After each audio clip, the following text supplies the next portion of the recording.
particularly came to know Jesus. And lastly, how your life is different because you've encountered Jesus. You've encountered the living God. So be up front with that gospel. Don't love on people and never share the good news of Jesus. Be up front with it. Tell. Here's the second truth. Not only do we need to be up front with the gospel and the truth of the gospel, but we also need to be upbeat about sharing the gospel. Because the gospel is good news. That means we've got to think positively about it. Look on down to verse 15. He says, as it is written, how beautiful are the feet of those who preach the good news. How beautiful are the feet. This is a quotation from Isaiah 52.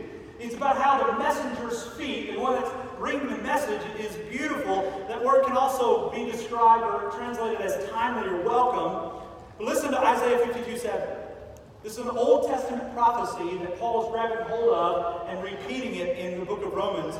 But Isaiah 52 goes like this: how beautiful upon the mountains are the feet of him who brings good news, who publishes peace, who brings good news of happiness, who publishes salvation, who says to Zion, your God reigns. Why in the world would a messenger's feet be beautiful? Well, you got to consider how communication often happened back 2,000 years ago.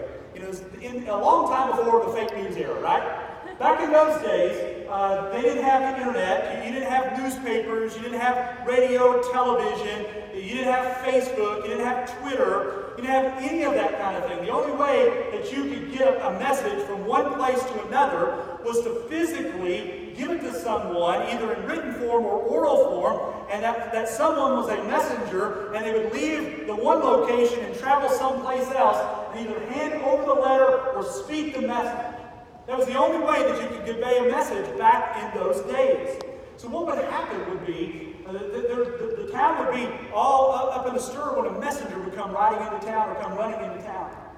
And you could often tell what kind of message it would be based upon the demeanor of the messenger.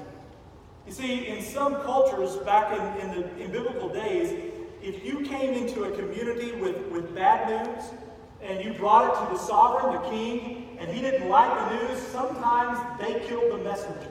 Ever heard that phrase, don't shoot the messenger, right? That's where that comes from.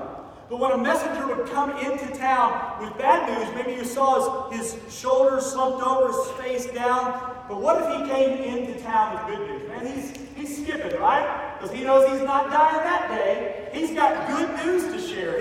His face is beaming. His shoulders are held back. He is excited. And when people saw him skipping into town, one of the things that they would say would, look how beautiful this guy's feet are. In other words, he's bringing us good news.